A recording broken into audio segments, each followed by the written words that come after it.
Kanya galing lahat yun, hindi naman akin yun. Yun po yung Xerox copy. Siguro pagkaka-Xerox. Oo, baka ganun ang nangyari. Kaya ang ginawa ko, ako na nagsabi, yan, pagpalit muna tayo. Makita ko nga naman, putol yun. So lumalabas sinasabi nila ngayon, kino-coach ko na naman. Ayun po, saan ang lumalabas sa social media, TikTok, halos lahat, na lumalabas na kino-coach nyo raw yung itong si Hindi po, Master Sergeant yun Gutesa. pong binigyan niya sa akin 4 na original, kinuha ko po yon sapagkat ang bala ko, yung isa, ibibigay ko kagad kay Senator Lacson na siya yung chairman. Yung isa naman, bibigay ko kay Senator Soto, siya yung Senate President. At kung sino yung katabi ko, bibigyan ko. At saka yung isa, para sa akin. Para pag binabasa na po niya, yung kanyang statement, nasusundan po namin. Kaya alam po ni Senator Soto ang sinasabi ko. Pwede bang bigyan nyo kami ng konting background? Paano ba napunta sa inyo si Gutesa? Kasi parang ang dating, witness nyo eh. Pwede ba natin doon simulan, Sen? Kasi parang witness ni Sen Dante Marcoleta. Parang hindi, ganun po narinig naman ninyo, buong Kapuluan nakarinig ng... ako'y tinawagan ng aking kaibigan. Kilala naman ninyo isa sa mga kaibigan ko, si Mike Defensor. Okay po. Ayon sa kanyang paliwanag, itong naging witness na ito, matagal na niyang tinatangka na makausap niya ako. Lamang sa dami ng ginagawa natin dyan, hindi ko mapagbigyan talaga. Pero maliban doon, may mga iba pang mga personalidad. Na ginawan ko rin ng paraan na sana makontak din yung mga yon. Kaya lang, yung mga nauna ay hindi naman kaagad nagbigay ng pahayag na makikipagkita. Opo. Ngayon, itong mga huling grupo na ito na nagsasabi, wala nga akong panahon sabi ko kay Mike Defensor. Lalo na ngayon, sabi ko, mag-aalas 2 na ng hapon. Mamayang alas 3, sabi ko, umpisa ng aming session. Opo. Hindi kanya, siguro tingnan mo lang kasi meron siyang pakikita sa yung parang draft ng kanyang salaysay. Tungkol saan? Tungkol sa pinag-uusapan niyo doon sa Blue Ribbon Committee. Ano po ito? Lunes po ito? Martes? O this week lang po ito? Yung... The day before. Kailan ba kami nagkaroon ng huling pagdinig? Thursday po kahapon. kahapon. Yun po yung mula alas 9. Di Miyerkules yun. So Wednesday, a day before. Kasi sabi ko, sige, nasaan ba kayo? Hindi, sabihin mo kung saan ka malapit para... andito ako sa Senado. Merong lugar dyan yung Seascape. Alam ko yun, sabi niya. Kasi yun, 5 minuto lang. Mula sa Senado. Kaya, siyempre, inconvenience ko naman ang aking inaalala para makabalik ka agad ako. So, tinignan ko yung... meron nga silang isang draft na pinakita sa akin. Ngayon, tinitingnan ko sa aking palagay, talaga baka akong sarili mong gawa yan. Kasi yung ibang mga pagkakatagalog kasi, pasensya na po kayo kasi hindi po ako Tagalog, Bisaya po ako. Taga saan ka baka ako? Masbate. So, ang Masbate, Jen, Nelson, ay parte ng Bicol Region. Ngunit, ang salita doon, ang prevalent na salita Bisaya. Haloy, Bisaya tsaka Bicol. Pero okay lang, sabi ko, naintindihan naman yan. Maliban lang yung spelling, pakicorrect nyo na kasi mga spelling naman, mali-mali. Yung iba, hindi naman marami. Yun lang ang nasabi ko. O sige ka ako, hindi ako magtatagal. Sabi ko, Mike, paki-assistin nyo na lamang siya na ma-finalize yan kung... Kasi drop lang So ito rin po yung si Orly. Si Master Sergeant Orly po yung tinutukoy. Nandun siya. Nandun naman si Mike at saka yung ibang mga kasama niya. Ang requirement ko lang, sabi ko, siyempre, pandagdag naman na kumpiyansa sa akin yun. Panotaryo nyo naman, para hindi lang yung dinala nyo sa akin, walang notaryo. Bagamat alam ko naman na harap siya sa Blue Ribbon, hindi mo naman may iwasan na susumpa siya doon. At pagkasumpa niya, pababasa ko talaga yung nilalaman ng kanyang salaysay. At mula doon, pagtatatanungin na siya ng miyembro ng komite. Malinaw yun. Pero yung para sa akin lang na sarili kong nagustuhan, yung pagbigyan niya sa akin, notaryado. Para makatiyak kayo. Para makatiyak ko kasi...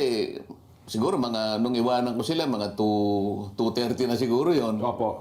May panahon pa naman silang kumuha o manap ng magnunotaryo. Umalis na ako noon.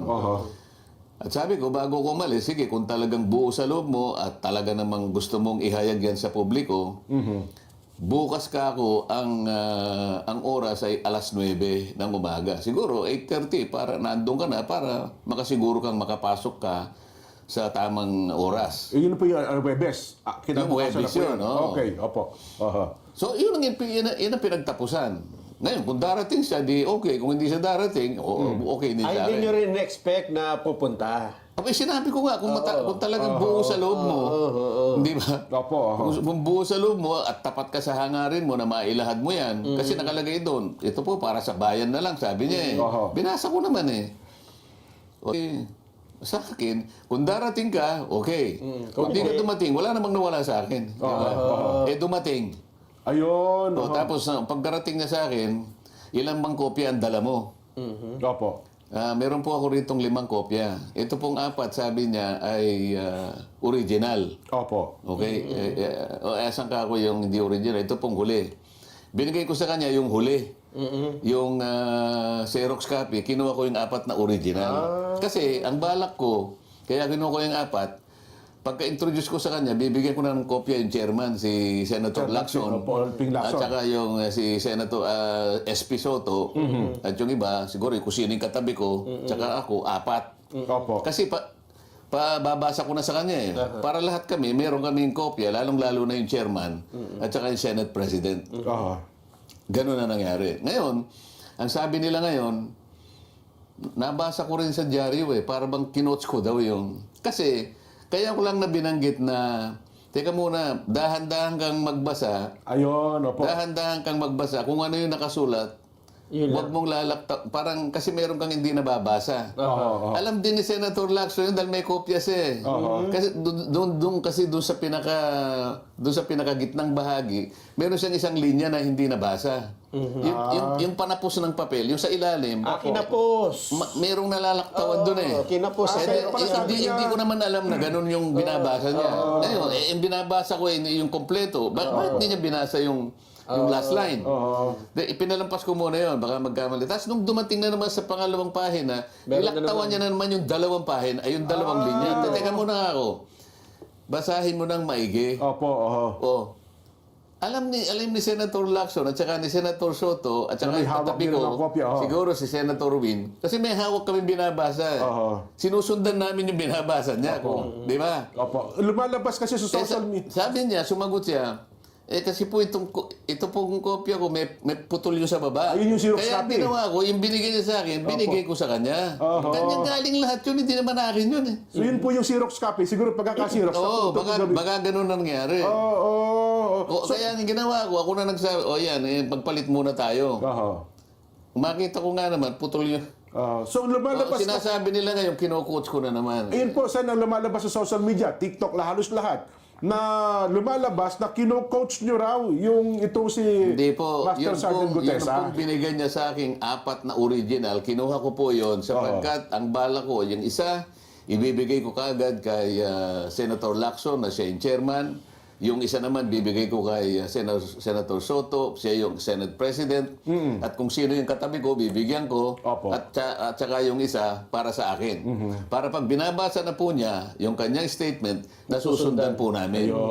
Kaya alam po ni Senator Soto ang sinasabi ko, na meron po siyang nalaktawan na isang linya nung una, pagkatapos yung pangalawa, 2 linya na po, hindi niya binabasa. Sayang naman. Kasi kung i-coach nyo, ang una mag-react yung may hawak ng affidavit. Oo. Di ba? Kasi alam po nila na hindi niya nabasa yung di sana sinansala ako ni alam niya. At sabi ko dahan-dahan ka. Dahan-dahan ka. Sabi ko, you have all the time, sabi ko pa. Para sa ganun, walang nalalaktawan. Yung binabasa pala niya, may kulang pala sa gitna. Meron ho bang question? Halimbawa, binabasa niya, bukod doon sa affidavit niya, ay iba ang nababasa niya doon sa kanyang... Hindi matutuloy doon sa pangalawang kasi 2 linya yung nawawala eh. Nawawala. Paano kung recording yun? Hindi mare-record yung sinasabi. Kasi iba yung recorded eh. Yes, kaya ang gusto ko, kung ano yung binabasa niya, maski sa record, ganun din. Yes. So, Kasi ngayon, kahit babalikan mo yun, talagang may putol. Mapapakita ko talaga eh. Putol talaga eh. So, yun pala yun. O, yun ang una. Yes. O ano pa yung isang may kinalaman dyan? Yung notaryo. Yung notaryo. Yes. O, ganito. Yung